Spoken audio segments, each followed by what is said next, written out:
And just before we get started, for anyone who's new to Circles of AI, this is your first time joining us, welcome and thank you for joining.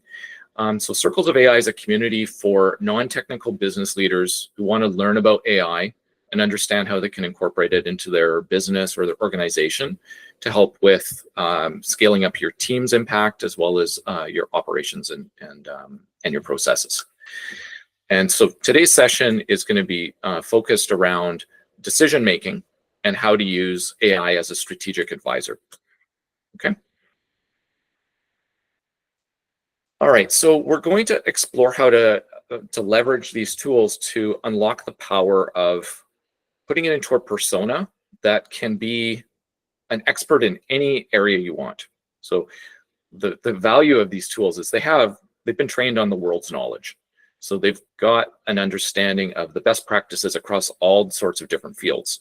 So we can tap into that by setting the AI into that more narrow perspective, then asking it to advise us and give us guidance on some of those best practices.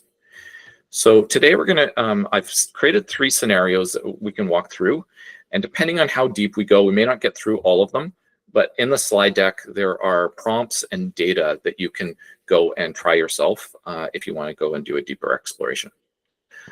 So the first scenario is how to determine the best marketing channels for a small business. So we've got a scenario where they've tried multiple marketing channels and they want to be able to compare them to see which one provides the best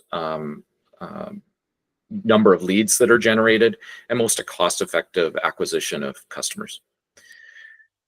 The second scenario is looking at existing sales data. How can they segment their customers to look for the highest value customers and the ones with the best lifetime value? So some of their customers may not actually be very good clientele, and you might want to deprioritize those if you're not making the kind of profit that you expect, or they churn easily.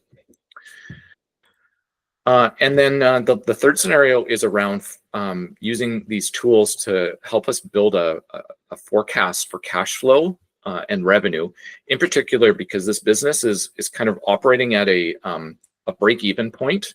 So they're growing, but they're not at a place where their cash flow is very stable, and they're worried about the risk of running out of working cash flow in order to pay their bills and stuff. So they want to be able to have a bit more situational awareness about their cash flow and be able to make sure that they're not going to run into a crunch. Okay, so I've created a made-up company. It's called Neet and Greet, and they are a digital marketplace for office managers to be able to find and connect with cleaning and janitorial staff. So it's a two-sided marketplace with independent contractors who do cleaning services, and then larger office managers and facility managers who are looking to connect there. And so we're operating this platform. It's relatively early. We've been operating for about 18 months now, and we're at about break even with our revenue. And so some of the big challenges, because we're an early stage growing business, we really want to figure out how do we attract customers, and we want to continue to invest in our marketing. And so we're trying to figure out where's the best channels to be spending money to go find those customers and bring them in. And then as they come in, which are the ones that are most valuable? So where do we find those valuable customers, and how do we connect with them effectively to bring them in?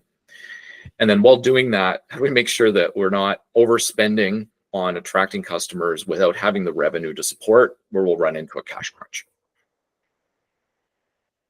Okay. So as I mentioned, we've got these 3 scenarios that I'm going to explore today. So what I'd like to do is walk through these scenarios. Depending on how much time we have available, we can either stay at a higher level and cover all 3, or maybe go deeper into specific ones, but we'll kind of see how things go here. Okay. So the first scenario, I'll walk you through the situation, and then I'd like to talk through and get your ideas about how you might approach this problem. So Neet and Greet has, they've been experimenting with different marketing channels to see what is most effective for them. So they've tried 5 different channels. They've tried LinkedIn ads, where they're trying to target their office managers and facility managers. So using targeted ads on LinkedIn. They're using Google search ads based on common searches around office cleaning and specialized cleaning. They've tried direct mail, where they've bought mailing lists and also done some research and collected different businesses that they want to target, and then they're actually mailing out brochures. They've bought email lists and then tried email outreach using those paid lists. And then finally, they placed a few ads in trade magazines that are targeted towards these office managers. And they want to try and figure out what channel is going to provide the best, like what's been most effective, what's getting the best customer acquisition and is most cost effective.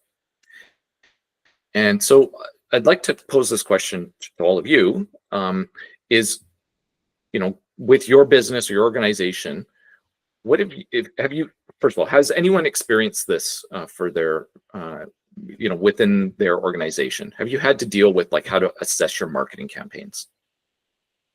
Does anyone want to come off mute and share their experience?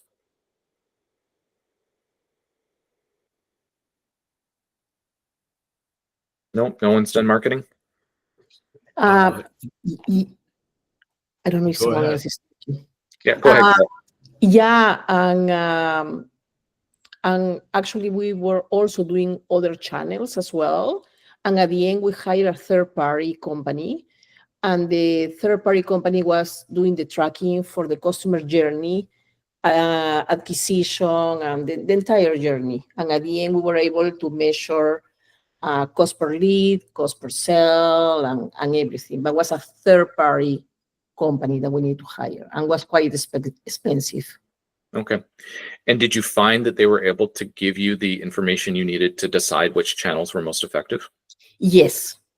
Yeah, yes. And also there are additional channels. Not only these ones, were other channels as well. It was really good, but was quite expensive. Okay. Yeah. Good. Anyone else have experience working either with a service provider or doing this kind of assessment yourself for your marketing campaigns? Yeah, we did it basically in a very limited basically marketing campaign. My wife just got a third-party company. They used LinkedIn ads. It was so general, so the traction that she didn't get the traction that she expected, because it was not customized as much. It was more like a generic email sent to everyone, and then also LinkedIn messages. But when we do it like purposefully on LinkedIn, and we read about the companies and try to reach out, it just returns a better result. But definitely we have to automate this, because you can't do it on your own one by one. Right. Okay. Good. Well, I'm going to pop out of here and show you. So what we're going to try and do with this scenario. So I'm going to move over to the prompt. So with the situation, we've got this data. I'm sorry, maybe I should show the data first. We have some data on what we've tracked around our marketing campaigns. So we're, Neet and Greet's a relatively small business. We're just trying to kind of figure out how this all works. But we know that we should track to make sure, what's the time period of our marketing campaign? How much money are we spending per channel? And then like with LinkedIn and Google, we can get some general information about like cost per click and how many clicks we've been able to get. And then we've also tracked the leads that have been generated from each of the different sources. And so we've got this basic information in terms of the, how should I describe it? The activities we did, not so much the results in terms of the what's come back, but how much we spent and what action did we actually take? So how many clicks, how many brochures mailed, emails sent, and ads run. And then we've got a estimated leads generated, but it's hard to kind of tell like what's the effectiveness of this. So what we're going to do is we're going to go in and go over to the AI now and ask, how would we approach this problem, and what else should we be tracking if we were to go and do another set of these campaigns? How could we have a more effective way to really measure effectiveness here? And can we actually distill any information from what we've collected so far? So let's go do that. So the scenario, we want to put the AI into the persona of an experienced marketing expert who's going to help us to analyze and optimize our marketing channels. So that's this first part of the prompt. In previous sessions, I got some feedback about how do you structure these prompts to be effective. I tried to use a really natural language one here that isn't highly structured, just to give you a sense of how you can write fairly natural language prompts with some context, but then keep the way that the tasks that you're asking for open-ended, and let the AI guide you through the information it needs. Okay, so we're going to put it into the persona first by saying you're a marketing expert, and then what the objectives are around optimizing marketing channels. And then a little bit of context about our company. So we're a digital marketplace that connects office managers with independent cleaning and janitorial contractors. And we've run some marketing campaigns across different channels. So we've got our 5 channels. And then the instruction, these pieces here. So we want help to determine which channels provide the best customer acquisition and is most cost effective. And specifically, we want help around guidance. So we want to, the advice of what should we actually do. So instead of telling the AI what to do, we're going to ask it how we should approach this problem and decompose it.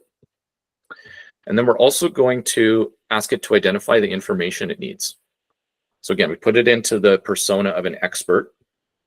It's going to follow best practices. And then from those best practices, there's going to be certain contextual and information and input data that it needs. And then we want it to help us to guide through how we actually analyze this and get to the objectives that we've laid out. And so we give those instructions. And then at the end here, I include this to help it reinforce that I want it to think carefully about what it's doing and make sure it's asking me for information about what it needs to be successful. So we're going to ask it to outline the recommended approach and then ask for information it needs to proceed with the analysis. And then make sure that there's any clarification information dealt with right up front. And then think through the whole process carefully and review it before you actually start providing a response. Okay. Before I put this into the AI, does anyone have any questions about how I've structured the prompt, or why I put this information in, or anything around the prompting itself?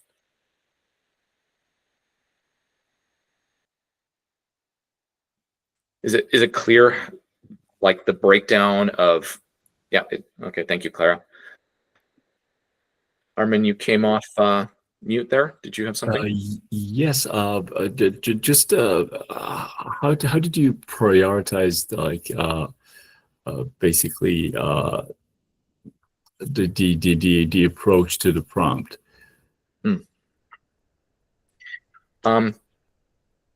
I like to start the prompt.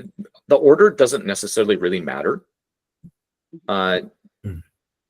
If you're really concerned, what you can do is just kind of write all the information into the chat to start with, and then say, help me structure this into a prompt.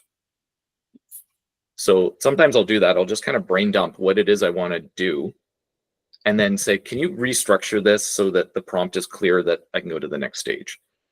Okay. The way I like to think of this is, what information would you give to a real advisor? If you were working with somebody and you wanted their help, how would you give them instructions on what help you want? So this is really about structuring your thinking about what's the end result you want and how do you want that to be presented to you. Yeah, exactly. Sometimes you use the normal language that you use and you type a paragraph, and in the end you're like, I just typed it in, didn't structure it well enough. The nice thing about the reasoning models is they often don't need highly structured highly structured prompts, especially if you get it to ask you for more information, because then you can go and clarify. If you see that it's giving you information, you're like, no, this isn't right. You can clarify on the next input to say, no, I want you to actually work with me this way. And then it doesn't go off and down a path where you're like, no, that's totally wrong. It's sticking with you to try and understand what you're trying to accomplish. Right. Yeah. Cynthia, you had a question? You're on mute. Yes, I am. I apologize. Sorry. In the prompt, you haven't included the data set that you have there. Why is that? I want it to ask me for the right information. So before I give it what I think is the right data, I want it to, remember, I'm trying to keep it unconstrained. Like this is an expert. They're going to ask me for what they need to accomplish the objective. If I start giving data, it may end up constraining it to say, well, if you only have this data, this is all I can help you with. Got it. Great, thanks. Yeah, so we're just trying to keep it as open as possible. And then as we go and work with the prompt, we will narrow it down to get to our objectives. Okay. All right. I have a question for all of you here. I can do this in ChatGPT with the O1 model, or I could do it in Gemini. Does anyone have any preference? Nope. Okay. I've had good success with Gemini, and because it's freely available to everyone, I'd like to demo it there, if that's okay. Yes, please. That would be great. Yeah. Yes. And the process to do it in ChatGPT is exactly the same. And you may have heard that there's a new reasoning model called DeepSeek. It's all over the news. If you haven't heard of it, you might be living under a rock. I will just say this is an important caveat. DeepSeek, there are serious concerns about the security of it and the fact that it is from China. The main issue around it is not so much the model itself, it's where it's hosted and is that information being used in a transparent way. So feel free to use it, but be very cautious about the information you put into it. Don't put anything that's like customer sensitive, intellectual property, or any kind of sensitive or private information. I would not use DeepSeek for that. But if you're using more general stuff, actually this goes for any of the AI models, you need to be cautious about what you're putting in. And you'll see when I go into the data, this is data that is, I've removed all the customers' names and I've replaced them with customer numbers so that it's less sensitive. So it's just a caveat that be cautious with what you're putting into these systems. All right, so I'm going to copy this prompt now and paste it into Gemini. So just a reminder, to access this, you go to aistudio.google.com, and this is free for everybody because this is the developer, the prompt developer tool. So they're encouraging developers to come in here and use it, but you can use it as a chatbot the same way that you would use ChatGPT or Claude. So when you come in here, the first thing that's important to set is which model you want to use. And unfortunately, Google has a very cryptic naming convention for their models. So we want to use this one called Gemini 2.0 Flash Thinking Experimental. And so the key here is to find the one that says thinking. And so when you select it, all the other details over here are just automatic. So we'll just move that out of the way. And then you just paste the prompt into the window here and click run. One of the nice things about using Gemini is the responses are actually a lot faster than ChatGPT. So it takes a little bit of time to think, but then you'll get the information that streams out comes quite quickly, whereas O1 is a bit slower, so it takes a bit more time. Okay. So let's go back through what's come out here. So it did some thinking. If you want to see the thinking process it went through, you can open this up, but it's not super valuable to do that unless you think that it's gone wrong some way. So let's just look at what's come back here, and I'll make this a bit bigger.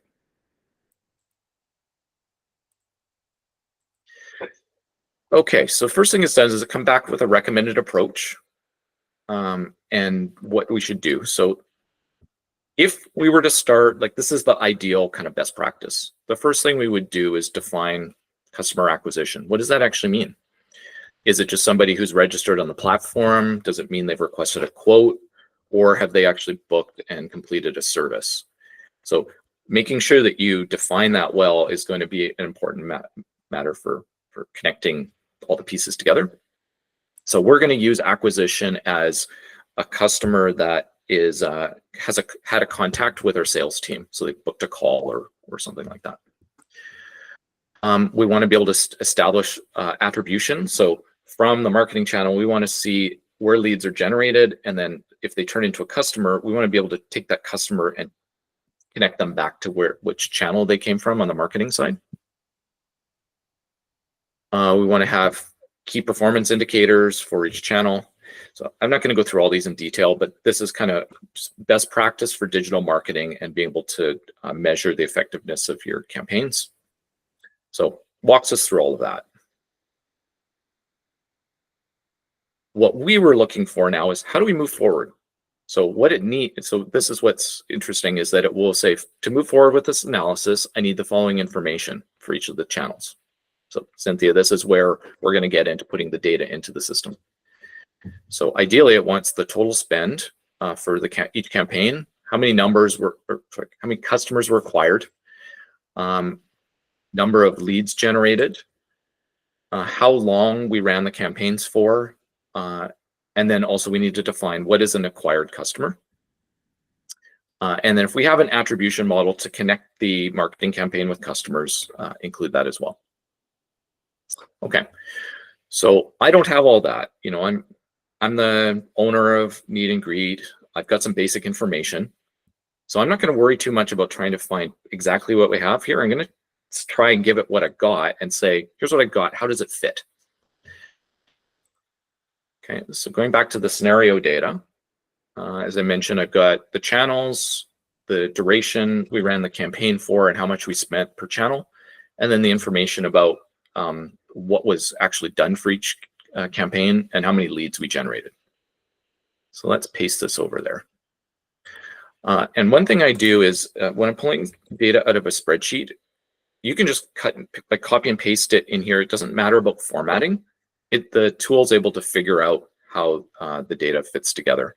But if you're concerned, you can upload a file as well to be able to do that.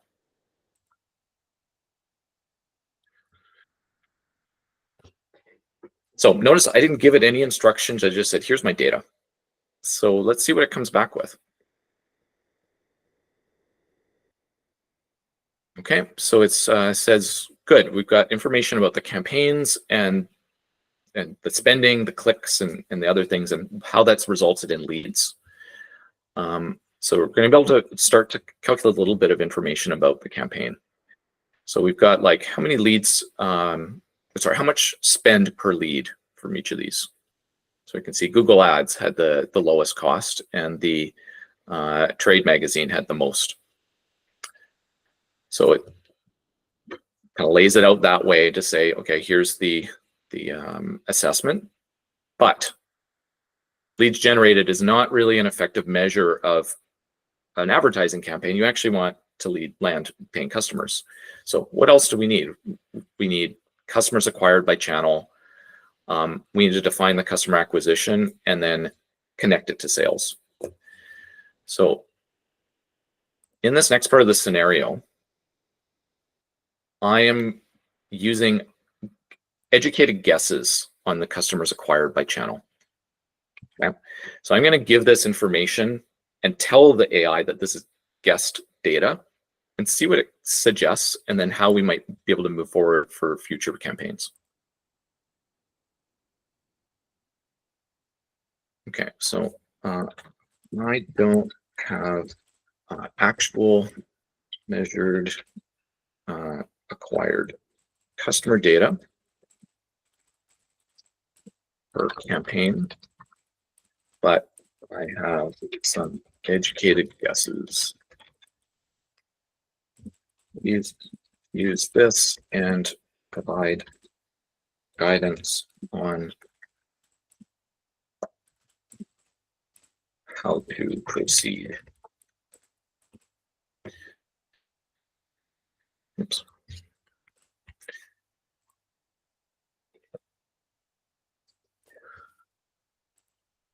All right, if you ever get an error that happens, you can click edit and then push the star button to get it to resubmit it.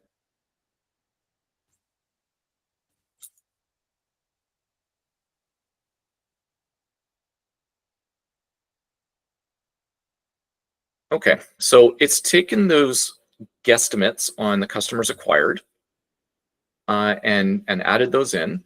And so now it's looking at how does it estimate the customer acquisition cost for each channel? And so these are dollars per customer. And so based on the cost of acquisition, direct mail is by far the lowest expense for the marketing campaign. The most expensive is the trade magazine. And so then it starts to look at that and go, okay, well, based on that, direct mail looks like it would be an effective way to do this, whereas trade magazines maybe not. So if we're looking at just from how do you acquire customers, and assuming every customer is the same value, you would want to do direct mail as a preferred option here. But it then gives you, like, you can read through this and say, okay, well, this doesn't necessarily tell us the whole story. There's also some other caveats and nuances to this. So the next step is to now implement some more robust tracking and attribution of your campaign. So this is where you're now getting into the strategic advising side. So we've analyzed what we had. We've got some good guesses on where we think we should double down. But now it's giving us guidance on how would you actually go about doing this. And so Clara, to your point about the service that you worked with, they probably went through the same process to go figure these things out. But they did it with their team and they did it manually. You can see how here you're not going to get the same quality of result, from an AI just with this information. We did this in 15 minutes.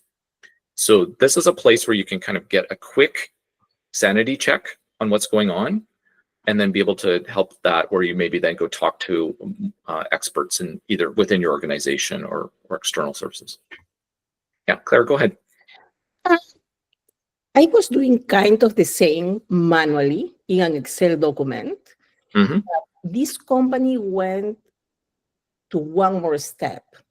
Let's say the customer submitted 2 leads in different channels. So actually the software that they were using were taking the entire data and all the leads and everything.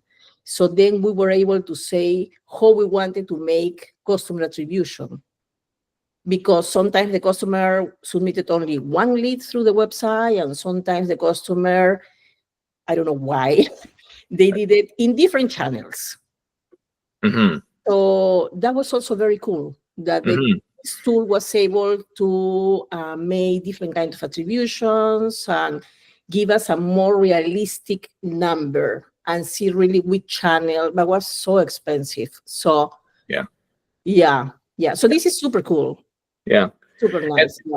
And I mean, this is a simplified model. So we don't have the time to go deep into analyzing all of this, but you can see that this is now a place where you can take what we've done here and you can start to go deeper and continue to ask questions and get it to guide you down a path of, let's say you wanted to create an attribution model for your marketing campaigns. How would you go about doing that? We can ask it, and it can give us guidance based on the context of our business and the marketing campaigns that we're doing.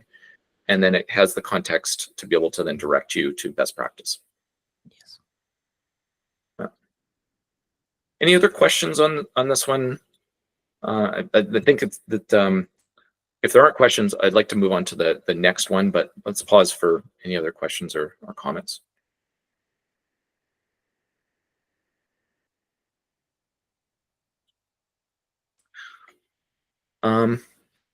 Connie, I'm gonna throw a question to you. So you've done a lot of marketing. You've worked in the magazine space as well. Mhm. Because there's Trade Magazine example here. Yep. From a Trade Magazine point of view, is this? I wanted to see sanity check. How does this line up with like how you would do campaign effectiveness through advertising in a magazine? I think this makes sense. I think it lines up. I guess, determining the cost per is the most important part of it. And in that, you did determine that it was the most expensive, so it seems to line up. And it's funny, in the whole scope of things, I think it's probably pretty effective all around in general, I would admit. Probably, right? Okay, good. All right. Any other comments, or should we move on to the next one? All right, I'll take that as let's move on. All right, so going back here, sort of the second scenario I wanted to go through was how to identify the most valuable customers. So Neet and Greet has about a dozen customers that they've landed over the last 18 months. And actually, as we look at the sales data, they've been running longer than 18 months, I realize. So anyway, they've been running for a while. Let's look at their customers in terms of lifetime value and total total revenue, as well as the profitability on them. Okay, so we've got some data there. We're going to dig into this, and really the key questions we want to ask is, what kind of customer drives the most revenue, and which ones are easiest to acquire and retain? And our assumption is that mid to large office property managers that need general cleaning services are kind of the bread and butter target customer. But the other kinds of customers that Neet and Greet has is small business with like a small office that has maybe 10 to 12 desks. And then also specialty cleaning services for industrial sites and for like a lab cleaning. So very specialized cleaning services. And right now we've kind of got a hodgepodge of data and we're not sure how to analyze it and figure out what to do. So what I'm going to pose to you is, for your own organizations, when you have all the sales data, has anyone had the task of going through and trying to segment customers to look for highest value segments? Anyone done that before? Yeah, Armin, you've looked at that. And how did you find that process? Did you find it straightforward or was it confusing? I really think you have to really spend some time knowing the market, knowing your own business. And then because I worked in sales, I was a sales engineer when I started my career. So based on the product, you categorize the customers and then you rated them, gave them grades. I really think that you have to basically have a basic knowledge of the market to how to categorize your customers. Yeah, so we're going to look at it not so much from the going and trying to find new customer segments, but looking at our existing data saying, we've got a few different data points. What customers are most valuable to us from a profitability and lifetime value? So where they're not churning and they're spending significant money with us and we're getting good profit margins.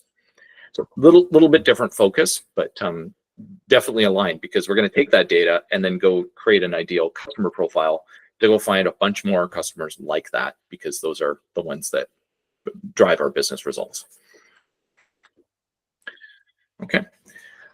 All right, so let's swap over to the scenario. So we'll start with what data we have. So we've got 10 customers here, and they've been with us for between 3 months up to the longest ones for 24 months. So I guess we've been running the company for 24 months. And so total amount of money that they've spent as part of their time with us, and the company size, as well as where they're located.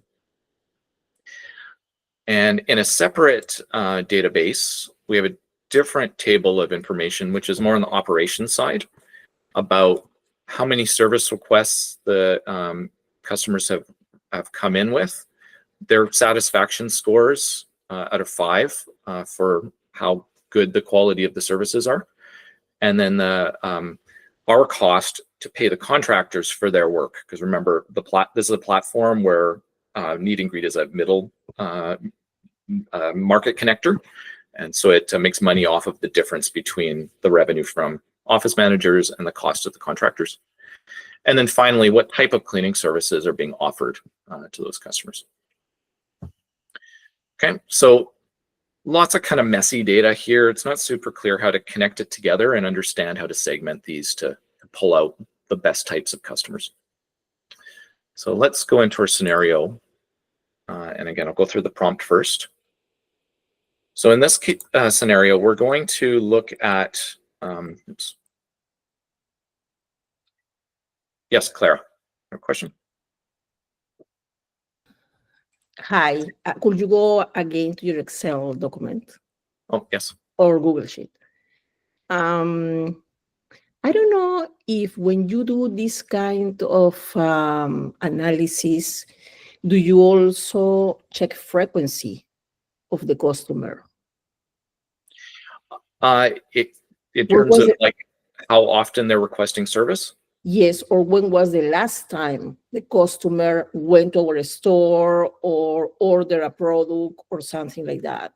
Yeah, this is a toy scenario, so it's not Yes, perfect. yes. But yeah, normally you would want to have that from an operations perspective. But these service requests are the frequency. But what we're missing is when was the last time they had a service. You're right. Another question that I have is, I mean, I know that this is a dummy data, but usually you don't want to put the name of the customer, obviously, in any artificial intelligence tool. Mm-hmm. So in real life, are you doing this and then C001, 2, 3, and then you take that data and then you do a vertical lookup to do the match and then you have your data? Or what is the best way to no showing the data for the client? Yeah. What are you doing? Yeah. So it depends on the system you're pulling this from, but let's say that it's from you're exporting a QuickBooks report, and it's got your customer name with all this information. Often you can export a customer ID field as well. Yeah. And so what I do is I just use that ID and I remove the customer name. So I try to, the ID doesn't mean anything to these systems, so you can do it that way. Got it. And so whether it's a CRM or it's your QuickBooks financial model, financial system, or an ERP or something, you can often get an ID that you can use. Yes, exactly. Okay, thank you. Now, there is a caveat here, is that sometimes if you're coming from 2 different systems, those numbers don't match. And so then there's some work to go and connect them together. But that's kind of beyond the discussion here today. So we'll assume that that's okay. Exactly. All right. Thank you. All right, good. Okay, so let's go through our prompt and then we'll put it in and explore a little bit. So in this scenario, we are putting the AI into the persona of a chief revenue officer who's got experience with being able to do customer segmentation and revenue optimization. Again, we're giving context about the company and what we're doing. So we've got 12 months of sales data, and we want to segment our customers to be able to identify the profitable and most valuable ones. We've put in the assumption of who we think the best customers are, which is large office and property managers with frequent service. And then again, we're going to use the same approach of asking the tool to go through a 3-step process. Guide our approach, identify what input information is needed, and then lead us through the analysis process. And in this case, we've asked for one more. We want a recommendation about any additional data we should be collecting going forward that we're missing today. And then it's going to start by outlining the recommended approach and then walk us through the process of collecting the information and going through these steps. All right, and we'll use Google Gemini again for this.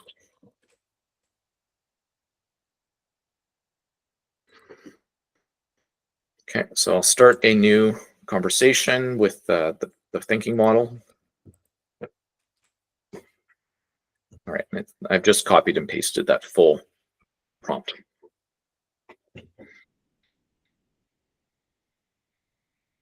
And just a reminder that all these prompts and all the data is in the slides at the end, so you can go and play around with these scenarios if you like.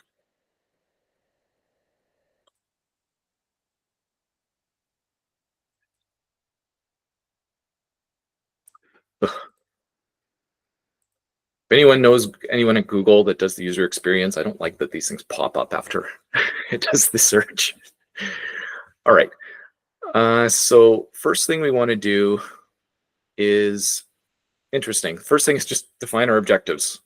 So we want to find the most valuable and profitable customer. So I guess from the prompt, what didn't have that clarity around what exactly the objectives are. So it's now repeating back to us what it thinks the objectives are. So this gives us an opportunity to tweak it if it's not quite right. So we want to find the most valuable, profitable customers and then tailor our strategy to acquire, retain, and expand with these customers. And then also find a definition, like how do we identify these customers so we can go find them in our marketing campaigns as well. So we need to go figure out the data we have and prepare it for this. And then what are the metrics? What aspects and characteristics of these customers matter for segmenting them? So what it's recommending is revenue per customer, the frequency of the service, and the average order value. So Clara, to your point, those are important aspects. And then connected to our previous prompt was what did it cost to acquire this customer? And then gross margin per customer, and then how long they stuck around. And then we'll go and we'll look at value-based segmentation. I'm not an expert at this, so these are all new to me. Value-based segmentation or rule-based or firmographic. So these are different approaches. So this is where you get into best practice. There's an AI that's now bringing new methodology that we might not have considered to look at this, which might have experience with doing one of these, but here's two other options for being able to explore this in a different way. And it's going to analyze, interpret, and then provide with actionable insights and recommendations. Okay, so moving down to, it's now asking us, what does it need? So it needs data. So it wants a bunch of information about the customers, including things like their contract value and how much it's costing to service them, when the customer is acquired, and some information about the customer's firm. So its size, its industry, property type, and other aspects. And then any other things that can help with that segmentation. So we're going to start with the first table, which was only related to the sales information. Okay, so we've got how long has the customer been around, how much have they spent total, and how big are they and where are they located? Here is the sales lifetime information.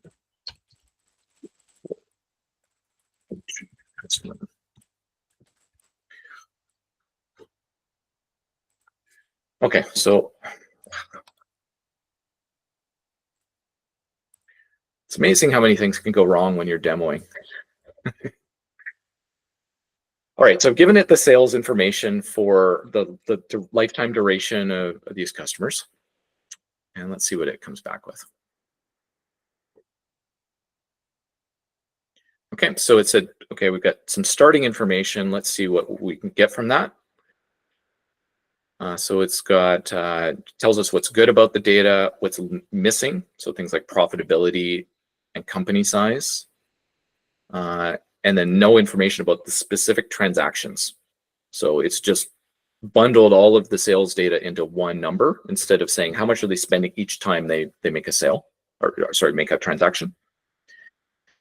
So let's go back and see if let's give it some more information that we have. So I'm not going to read all this, but typically it will guide you through the next steps. But I'm going to feed in now information from our operations table that gives us information about how did we interact with the customers, how many times have we served them, and the cost. Operations. All right, thanks, Angelina.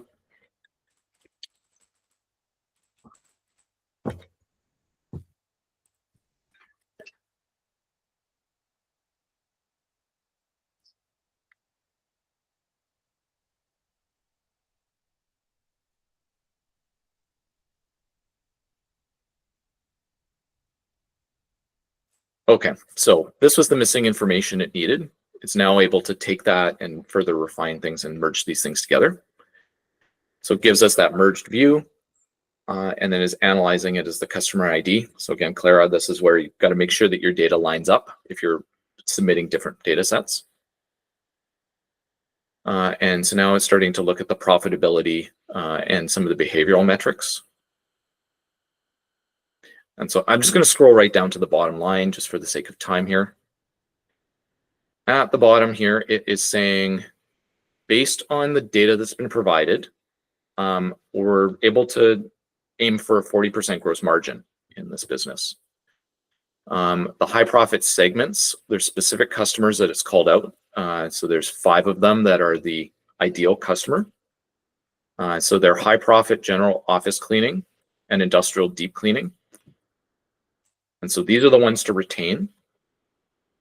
And then for the medium, it's saying maybe change the service offering to look for a way to offer to be more cost effective or profitable.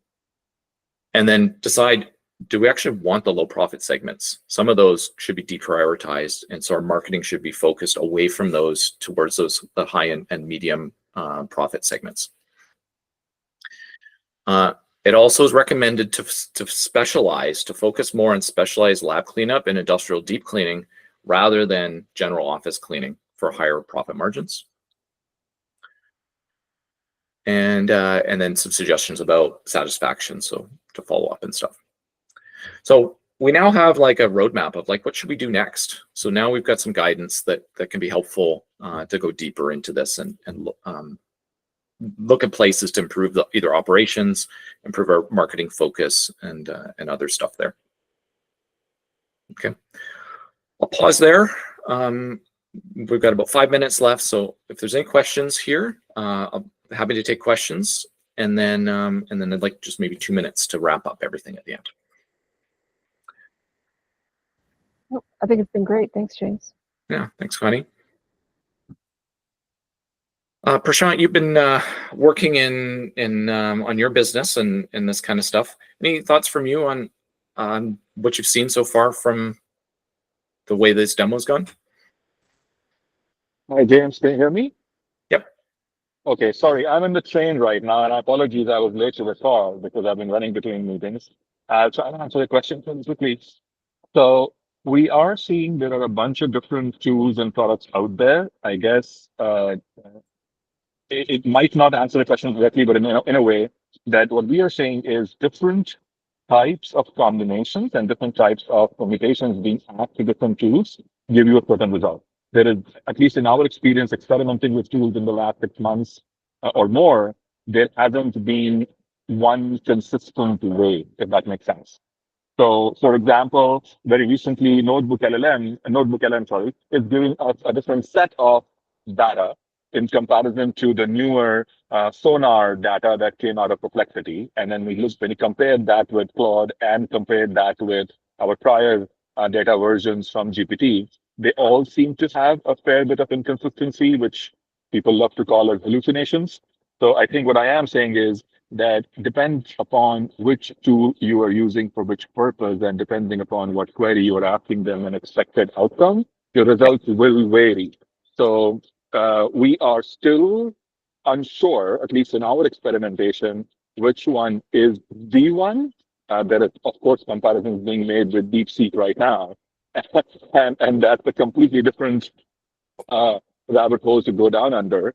But yes, I think people who are still tinkering and experimenting with some of these tools, it's definitely fascinating to see what AI can do for you. But if you're a little bit more advanced, and I'm not saying by any means that I am advanced, I'm still just probably a little bit further down the road, experimenting with multiple tools and multiple capabilities. So yeah, it's fascinating to see what outcomes you get from them. And for sure, we are confident that a combination of the tools that we are currently using and the outcomes we are seeing, we will develop our own proprietary algorithms, which we are at right now. So yeah, I hope that kind of answers the question. I'm not sure if I fully answered the question. Yeah, more I think you've brought up a good point of that each of the different LLM tools have a slightly different way that they approach these responding to these answers. So if we were to repeat the same prompting exercise in ChatGPT 01, I tested this, and you do get the same guidance, but the amount of I'll call it verbosity, the amount of words that come back are a little bit less in ChatGPT 01, and they structure the way that they're asking for data a little bit differently. But it reaches the same conclusions, and it ends up with the same general guidance. And because we're looking at it from a strategic perspective, we're not asking it for facts. So hallucination isn't so much of a concern here. We're looking at it from a advisory perspective. So it does, you run into less issues around that. If I can just maybe add a quick point there, that if you're looking at it from an advisory perspective, and if anybody's using any of these tools for any guidance or advisory of any sort, I would definitely recommend comparing the results across tools, because what we found recently over the last, I would say, 2 months, is that we got almost contradictory or contrarian guidance with the same prompt across tools. So, and this was very specific, where we were trying to get a certain degree of confirmation whether taking, let's say, approach 1 is better over approach 2 or approach 3. And then one tool said, oh, method 1 is the best way to go about it. And then the second tool, and in this case, a comparison with Claude, said, oh, no, 1 is bad, 2 is good.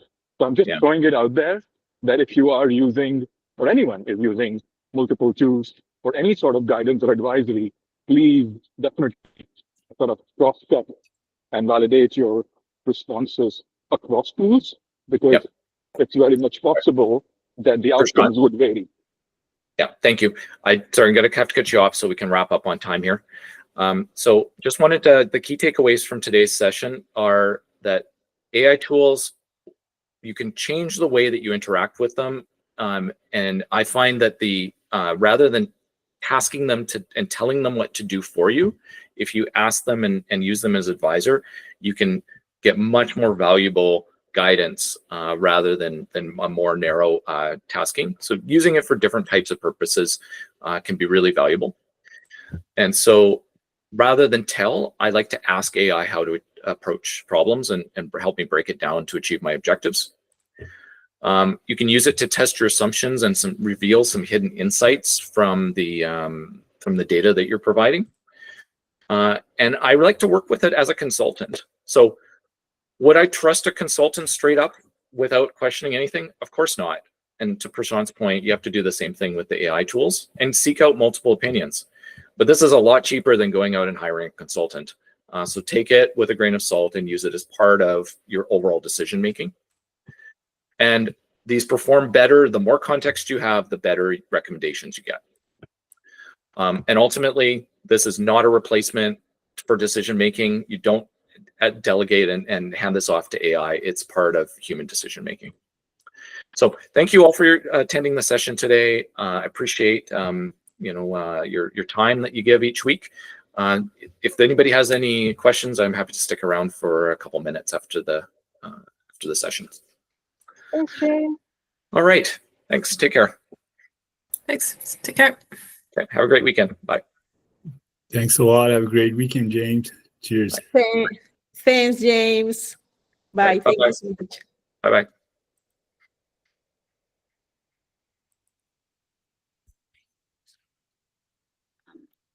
Hi, I'm Suzanne. gonna stick around because I have a question I'm super curious about, and you can do it super fast, but how would you propose prompting for that cash flow demo that you were going to do? 'Cause I'm like, Sure. oh, that's Yeah. interesting to me. Yeah, happy to do that. And yeah, I was hoping to get to it, but went a little bit long. And are you good for time? I've got about 10 minutes, Okay. so I can stick around for a little bit. Okay, so the third scenario, so the scenario here is we're trying to look at like what if assessment, but getting the data into the into a form where we can actually look at that financial model and figure some things out there first. So we've got something, our data is in a financial spreadsheet, and we'll show what that looks like in a minute, but it's coming out of two different systems and we haven't looked at like a whole cash flow model. And so what Neet and Greet has is their break-even profitability. There's a kind of lumpy cash flow where accounts receivable and accounts payable don't always line up, and there's not a lot of cash flow leeway in terms of free cash flow. So they want to be able to forecast future revenue and make sure that there's no cash flow risks that can catch the company off guard. So that's the scenario. The data we have, we've got monthly data for the last 12 months. In terms of on the sales side, this first one is sales table around the money that's come in. So there's 3 revenue streams: transaction fees, subscription fees, and add-on services. And then there is on the expenses side, we've got the payouts for contractors, the platform itself for maintaining and operating the platform, our marketing spend, and then kind of general operational costs on top of that. Mm-hmm. And then finally, accounts receivable and accounts payable. And so we'll feed these into the scenario. So the prompt here, we're going to put the AI into the persona of a chief financial officer, be able to do financial forecasting and risk management for small business, and in particular for small business. That's important here. If you try and do it from an enterprise perspective, there's just a mismatch. Just like if you put an enterprise CFO in a startup, it would be overkill. Mm-hmm. So then you got the context, what we're trying to do. We're operating at break even. We're facing risks of cash shortfalls, and we want to make sure that we just have a good sense of how to model this and stay on top of it so we're not caught off guard. And then we're going to go through that same approach, guide our approach, identify information that we need, and then facilitate the analysis. Okay. And so we will put that now into the other tool. And like I said, this prompt is in the slides, so you can do this yourself as well.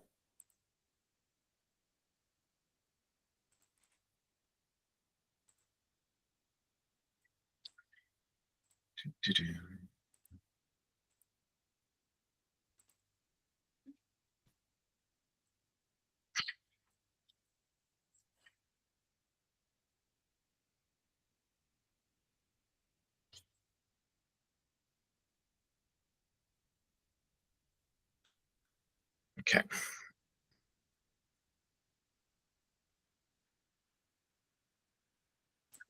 So it's starting off like, what are the steps? Mm-hmm. Great. I don't know why it resizes the screen all the time. Okay, so the steps, obviously do an analysis if you can, then look at your revenue and cash flow forecasting, and then look at where you're going to run into potential cash flow management problems with lumpy expenses that may not work with smoother revenue growth. Yeah. You're going to run into cash flow issues there. So then how would you mitigate that? Line of credit, raise some other capital or whatever. So in order to do that, it's going to now walk us through what does it need. So it needs financial data. So income statement, which is what we have, kind of have. We got revenue statement. So we don't have all this. So it doesn't matter. We're just going to give it what we have and let it know that we don't have everything. Yeah. So just say, I don't have all the requested financial info. I have revenue for past 12 months, expenses, and ARAP.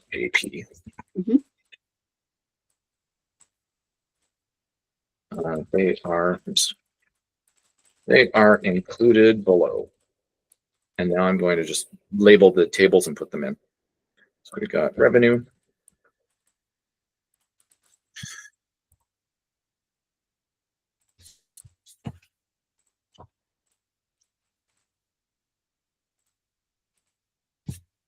And again, I don't worry about the formatting at all.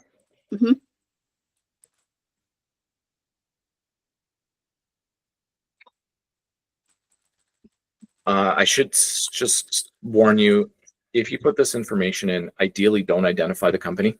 Right. I'm doing it because it's not a real company, but you would, if it's anonymous data, they can't do much with this.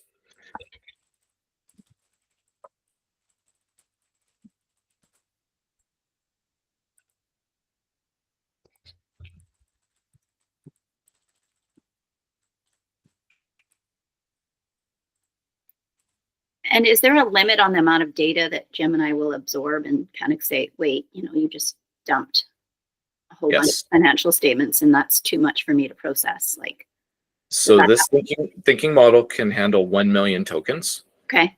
This information we've just put in, including all of the history of the conversation, is 3,000 tokens. Okay. Out of 1 million. So you can put a lot of data in here. And that's per session, so per day, or how frequent? It's per chat. So one of the things that you do, if you run into lots of data problems, you can, I will put the data in and then I will crunch it as input and ask it to output in a summarized format. And then you can take that and put it in a new conversation, and then you start with the full 1 million again. So you can use it to distill down your data sets and then move them into a new conversation that then you can put multiple of those distilled data sets. And then is there a limit on the number of new chats that you can set up? Oh. No. Okay. No. Well, sort of. If you have a paid ChatGPT account, they limit the number of O1 conversations because there's a certain quota you get per month. I think it's something like 50 conversations. Okay. But Google doesn't limit that. Interesting. Which is why I like it. I use it a lot. So what it's come back with, it's done an initial analysis and looked at profitability and revenue trends, etc. Gives its commentary on that. Create some calculations. And so it's still missing some key information to be able to build a full financial model. Right. And then, so what I would suggest is, like, this demo was meant for non-financial people, where it can help them to just get started and give some guidance in terms of where to go. And then what I would do from a jumping off point here is, like, ask it, what tools do you recommend to actually go and build a full financial model? Or can you give me a spreadsheet that I can use to put this information in? So you can ask it for additional guidance on what to do next, like tangibly. Also, you can tell it, like, I have this information in QuickBooks. How would I go about? QuickBooks automatically does this for you, but if you have some other financial tool that maybe doesn't allow you to do a financial forecast, then you can ask it, say, based on this tool, how would I go about accomplishing this? Okay. Great. Yeah. I'm just a little keener because I'm a CPA. So I'm just like, oh, well, if it can do all that, then let me see how powerful it is. So yeah. got it. So this may be helpful for if you're working with non-financial experts and you need to guide them in terms of how would they go about getting the data into the format you need to be able to be effective. Yeah. There are things you can do where you could like create a custom GPT, or in Google, they call them gems, that actually guides people through this step-by-step process and asks them to give the information along the way. So it interviews them to pull out the information that's needed, Right. so that you can get the consolidated view of things to then go into your world. Okay. So GEM is the ChatGPT AI agent version. GEM is, so do you know what a custom GPT is? Yeah. Yeah. So it's that kind of reusable prompt. Yeah. In Google, they're called gems. Yeah. And so you can build that and then share it with people so they can use that. And you found that GEM is as good as the custom GPT prompts. I played around a little bit with it. I have most of my custom work I do is in ChatGPT.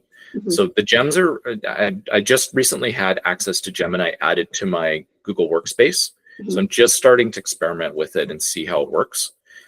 You can't use gems in AI Studio. So like this view that we have here, you don't use gems here. Where you would use them is in, if you go to Gemini, this is the, I'll call it the user-friendly front end. And so in here, this is where the gems come in. Okay. The gem manager.